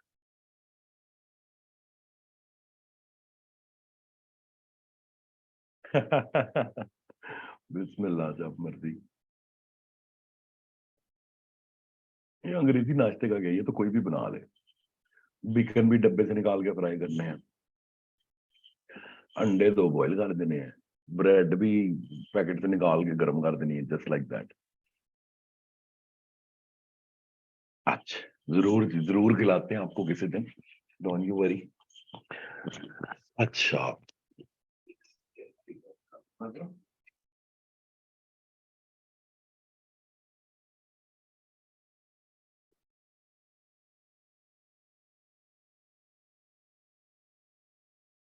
लो भाई, अगले रिलीफ पर आते हैं। नेक्स्ट रिलीफ जो है, जरूर जरूर किस दिन बनाएंगे प्लान। चलो भाई, जो जो बच्चा 80 मार्क्स ले लेगा, ठीक है, चलो 80 थोड़े ज्यादा है, 70 कर लो। 70 एंड अबव मार्क्स जिस जिस बच्चे के आएंगे, तो I will invite you, I will invite you to this nashta party. Done हो गया, ठीक है। तो 70 एंड अबव ले लें, वादा हो गया जी।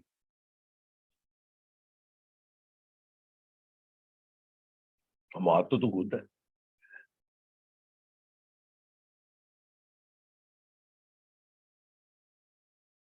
नाश्ते में, पाए एंड चने प्रिपेयर्ड बाय आकिल किरमानी। अच्छा जी। नहीं, नान ਹੁਣ ਜ਼ਾਹਿਰ ਤੰਦੂਰ ਤੋਂ ਲਵਾਵਾਂਗਾ, ਹੁਣ ਐਡਾ ਵੀ ਮੈਂ ਉਹ ਨਹੀਂ ਹੈਗਾ, ਮਤਲਬ ਕਿ ਨਾਨ ਵੀ ਤੁਹਾਨੂੰ ਆਪ ਲਾ ਕੇ ਦਿਆਂ। लो बॉयज, आगे आते हैं। Next relief is called role over relief. अच्छा बॉयज, अब रोल ओवर रिलीफ को स्टार्ट करने से पहले कुछ बातें रोल ओवर रिलीफ के बारे में हमारे ज़हन में होनी चाहिए। अच्छा, वो क्या क्या बातें हैं, चाहे जरा मैं आपको डायग्राम से याद कराता हूँ।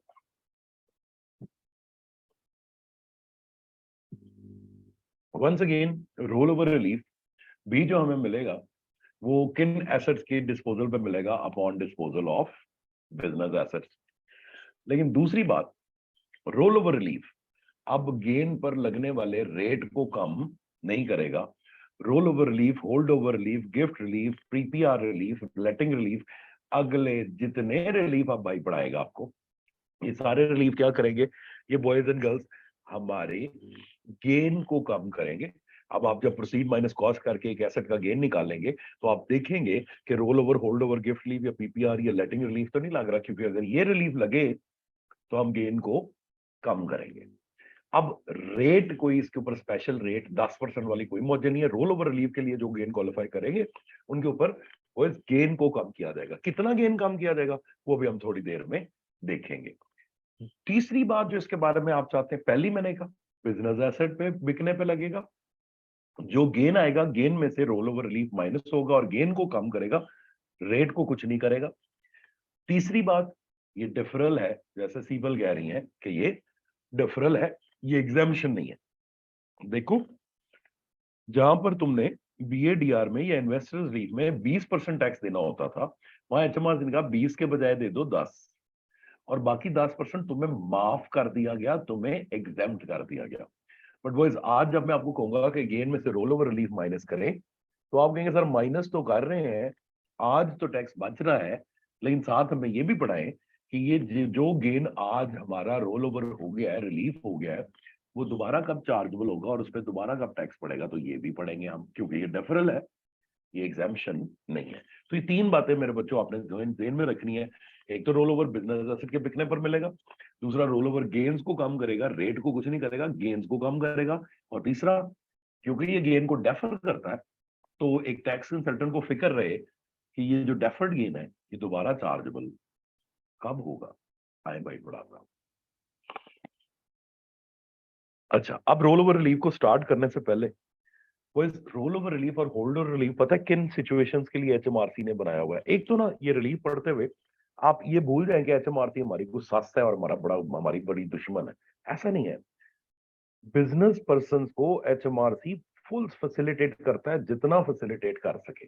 जैसे आपको पता है बच्चों, जब हम नॉन करंट एसेट रिप्लेसमेंट करते हैं, मतलब मैं आपको कहूं मेरा बिजनेस जिस बिल्डिंग में हो रहा था वो बिल्डिंग छोटी पड़ रही है, इसलिए हम वो बिल्डिंग बेचकर नई बिल्डिंग ले लें, तो वो जैसे क्या कहते हैं, हम नॉन करंट एसेट की रिप्लेसमेंट कर रहे हैं। बच्चों इन सालों में बिजनेस के पास कैश की फरावानी होती है, ये कैश कम पड़ जाता है।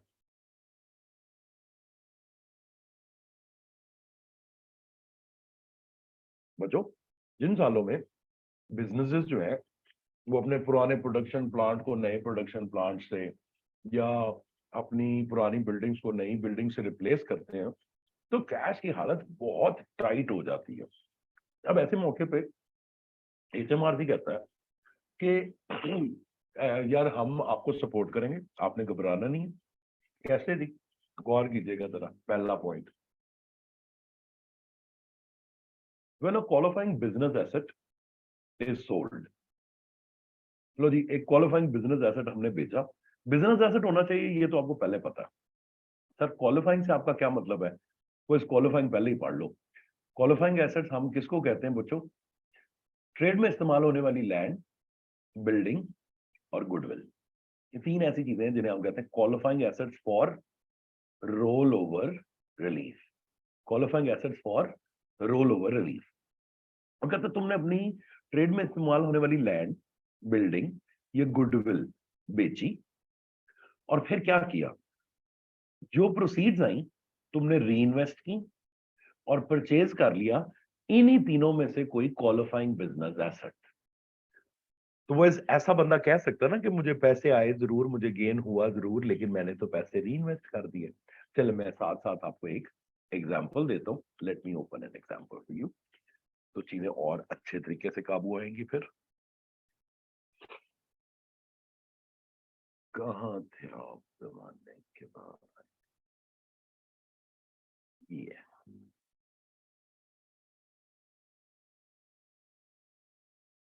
Good, there we go.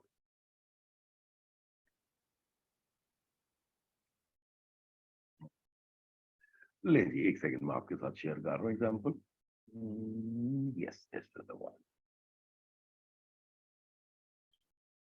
लो बच्चों ये स्क्रीन पे देखो, एक साहब थे, वो कहते हैं that there is this office premises one, जो उन्होंने हमेशा ट्रेड में इस्तेमाल किया। ये इन्फॉर्मेशन उन्होंने पेपर में दी तुम्हें, तो वो हमेशा ट्रेड में इस्तेमाल किया है। This is telling us that this is a business asset. अच्छा, दूसरी बात, ऑफिस प्रेमिसेस है, तो आप कहेंगे सर ये एक ऐसा बिजनेस एसेट है जो लैंड, बिल्डिंग, गुडविल यानी कि बिल्डिंग है, ठीक है। तो ये बॉयज क्वालिफाइंग बिजनेस एसेट बेचा है मैंने। ये समझ आ गई सबको? कैसे समझ आई? सर लैंड, बिल्डिंग, गुडविल होना चाहिए, तो ये बिल्डिंग है। यूज्ड इन ट्रेड, कारोबार में इस्तेमाल होनी चाहिए, तो कारोबार में भी इस्तेमाल हुई हुई है।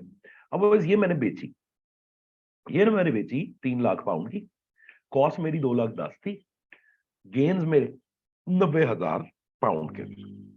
आज तक तो मैंने आपको ऐसे ट्रेन किया है कि ये गेन ले जाया करें, gains for the tax year में, लेकिन आज हमें उम्मीद इसलिए रोल ओवर रिलीफ की है क्योंकि ये बंदा कहता है, बॉयज एंड गर्ल्स, ये बंदा कहता है मानता हूं कि मैंने ऑफिस प्रेमिसेस बेचा है, मुझे 3 लाख आए हैं, गेन भी आया 90,000 का जो मेरे gains for the tax year में जाना चाहिए, लेकिन मैंने तो रिप्लेसमेंट ऑफिस बिल्डिंग 2 खरीद ली है।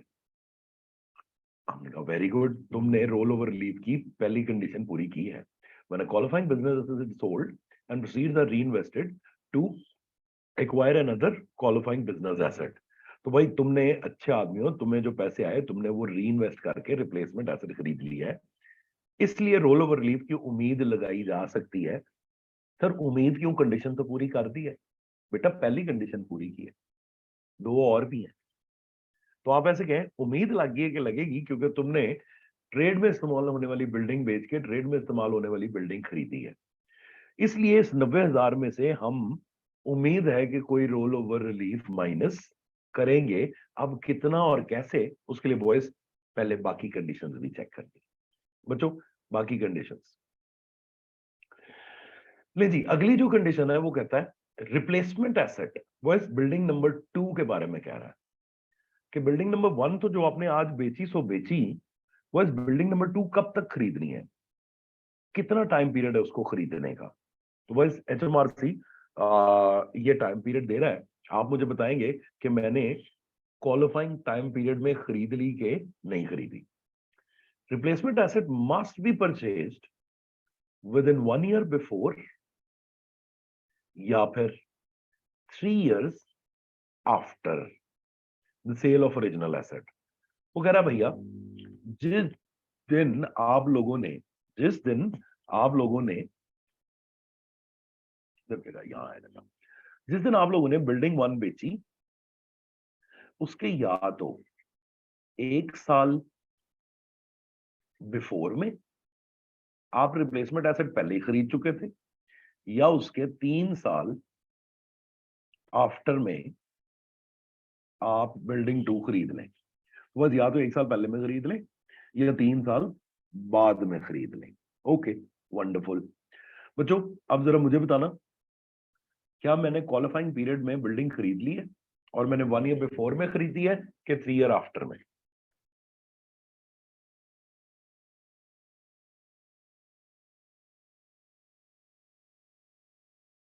वंडरफुल सर, आपने 1 ईयर बिफोर में खरीद लिया, वेरी गुड, सही है। चले, तो भाई की दूसरी कंडीशन भी पूरी होगी। पहली पूरी होगी क्योंकि मैंने बिल्डिंग बेचकर बिल्डिंग ले ली, दूसरी पूरी होगी क्योंकि मैंने 3 ईयर आफ्टर में तो नहीं, लेकिन मैंने 1 ईयर बिफोर में बिल्डिंग खरीद ली। अब वो इस 90,000 में से गेन कितना डेफर होगा, कितना गेन मैं यहां से माइनस करूंगा, वो डिपेंड करता है तीसरी कंडीशन पे। बच्चों देखना जरा, जो एक्चुअली दूसरी लिखी हुई यहां पे, if all of the proceeds, boys and girls, if all of the proceeds are reinvested, all of the gain would be deferred। बस अभी इतना ही पढ़ना। प्यारे बच्चों बताओ मुझे, मैं कह सकता हूं मैंने सारी प्रोसीड्स री इन्वेस्ट कर दी हैं?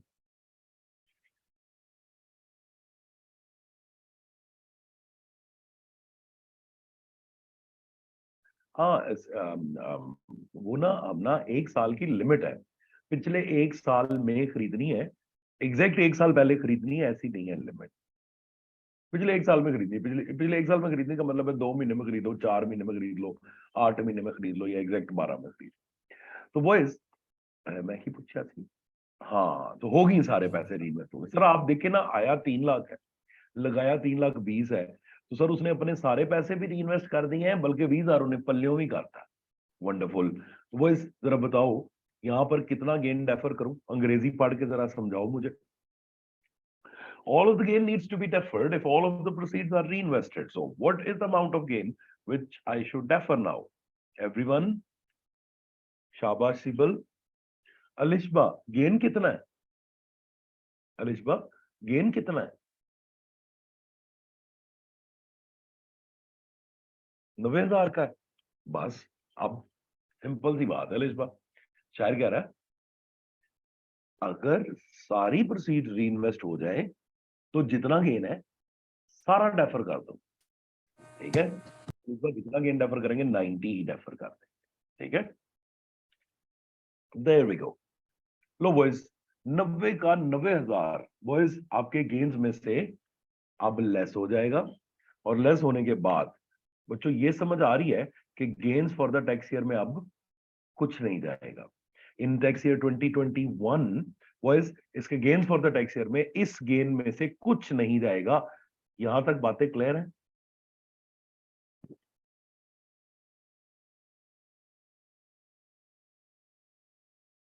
अच्छा, यहां तक बातें क्लियर है, तो अगली बात गौर से सुनना। सर ये तो आपने गेन कर दिया रोल ओवर, रोल ओवर बोले तो डेफर हो गया। सर ये दोबारा कब चार्जेबल होगा? वो तुमने भाई की चालाकियां नहीं नोट की। भाई ने रोल ओवर एक जगह से नहीं, दो जगह से माइनस किया। एक तो भाई ने आज वाले गेन में से रोल ओवर को माइनस किया। कहा थी भाई ने वो जो आइंदा एसेट बिकना है, बच्चों मुझे बताना, ये जो मिस्टर ए है जिनका क्वेश्चन आप सॉल्व कर रहे हैं, आज इस तारीख के बाद मिस्टर ए आइंदा जो एसेट बेचेंगे वो बिल्डिंग 1 होगी कि बिल्डिंग 2?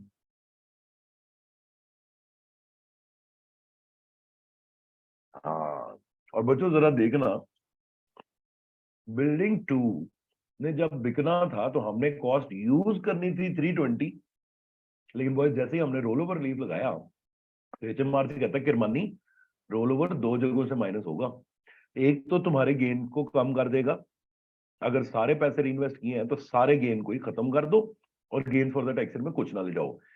साथ ही साथ इसी रोल ओवर को अगले एसेट बिल्डिंग नंबर 2 की कॉस्ट में से भी लेस करो। बच्चों कॉस्ट आपको पता है ना, गेन को जी कम करती है ज्यादा करती है?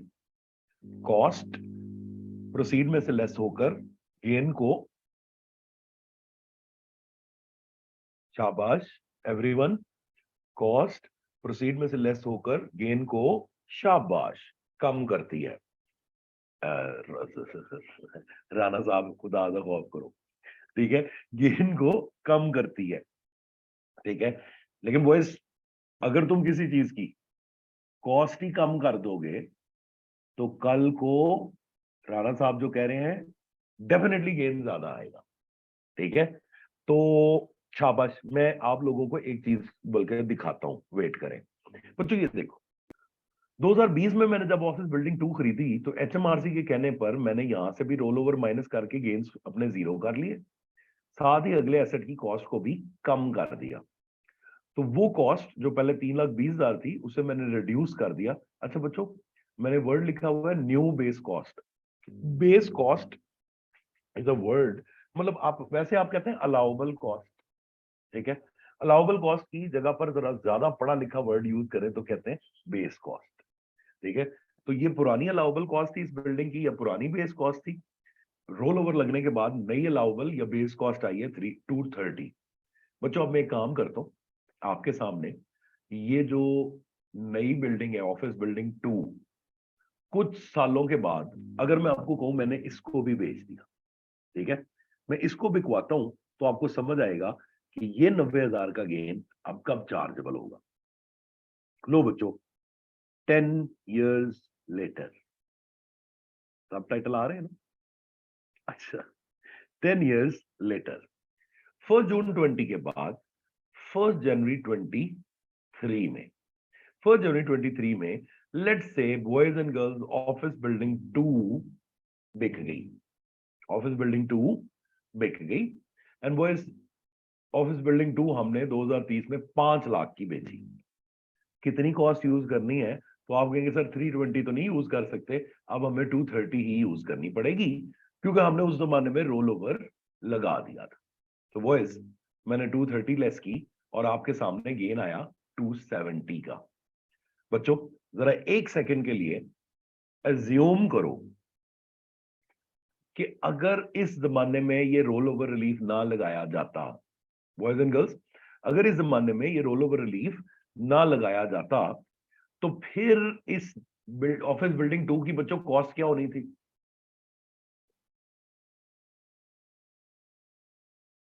फिर तो पूरी 320 होनी थी। ऐसे ही बच्चों, अगर 320 होती तो कितना गेन आता बच्चों? तो गेन आता 180 का, तो गेन आता 180 का। तो बच्चों अगर आप लोग डिफरेंस लें तो कितना इस न्यू बेस्ड कॉस्ट को यूज करने की वजह से गेन ज्यादा आ रहे हैं बच्चों? कितने ज्यादा आ रहे हैं? एग्जैक्ट एग्जैक्ट 90,000 से ज्यादा आ रहे हैं। अच्छा एक सेकंड में आपको अभी कूजे में दरिया बंद कर कर दिखाता हूं। ये देखिए बॉयज, आप लोगों को समझ आया कि जो गेन डेफर हुआ है ये वाला। क्यों कहते हैं कि ये रोल ओवर हो गया बच्चों? देखो, it is been rolled over, कब तक? Till the disposal of replacement building. ठीक है, समझे इसे रोल ओवर क्यों कहते हैं? रोल ओवर का मतलब है ये गेन अभी तो डेफर हो रहा है, लेकिन ये अब अगले एसेट की कॉस्ट को कम करके बैठ जाएगा, और ये अभी तो डेफर हो रहा है लेकिन अगले एसेट की कॉस्ट को कम करके बैठ जाएगा, और जब आप अगला एसेट बेचेंगे गेन ज्यादा आएंगे। कितने ज्यादा? जितने आज नहीं आए। जी बॉयज, कहानी समझ आती सबको यहां तक?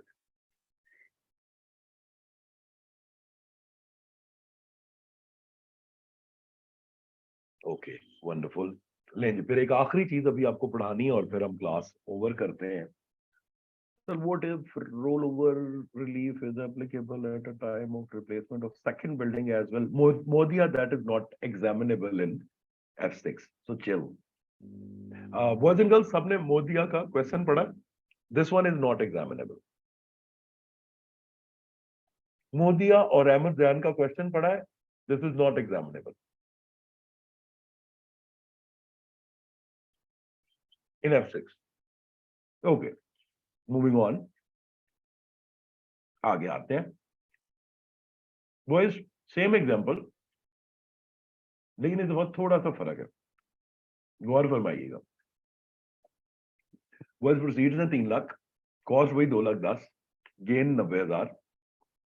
रिप्लेसमेंट एसेट मैंने विद इन 1 ईयर बिफोर में खरीद लिया, लेकिन 1 गुना में कर बैठ। पैसे आए कितने? 3 लाख। गाइस, लगाए कितने? 275। जी मेरे प्यारे बच्चों, क्या मैंने इस दफा भी सारे पैसे री इन्वेस्ट कर दिए हैं? नो। और बेटा, सर ने कहा था अगर तुम चाहते हो तुम्हारे सारे के सारे गेम्स रेफर हो जाए, अगर तुम चाहते हो तुम्हारे सारे के सारे गेम्स रेफर हो जाए, तो बॉयज सारी की सारी प्रोसीड्स री इन्वेस्ट करनी है। कोई पैसे खीसे च नहीं पाने, जेब च नहीं पाने, क्योंकि शायर आगे कह रहा है boys, if any amount is not reinvested, boys, what is the amount which is not reinvested? Can you tell me the amount in pounds?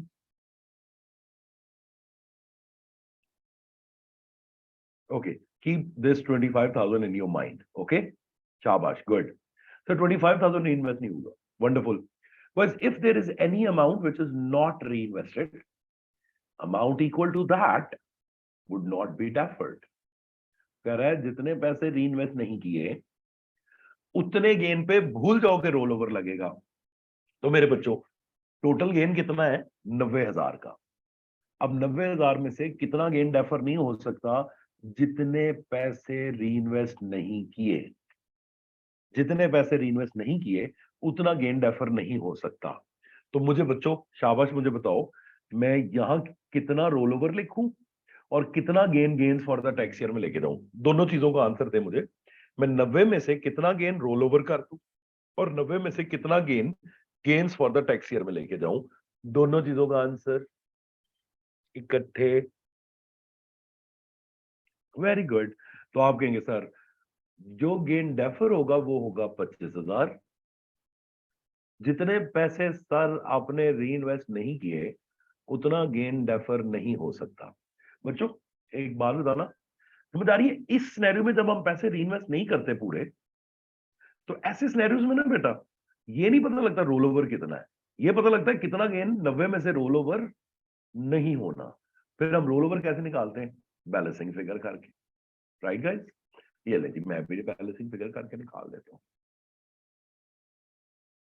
There we go.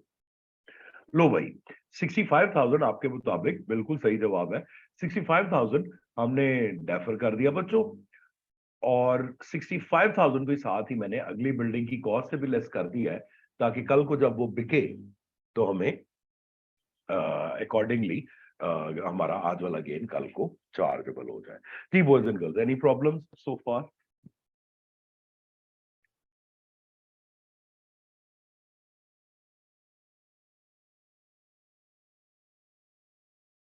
Okay, that's wonderful.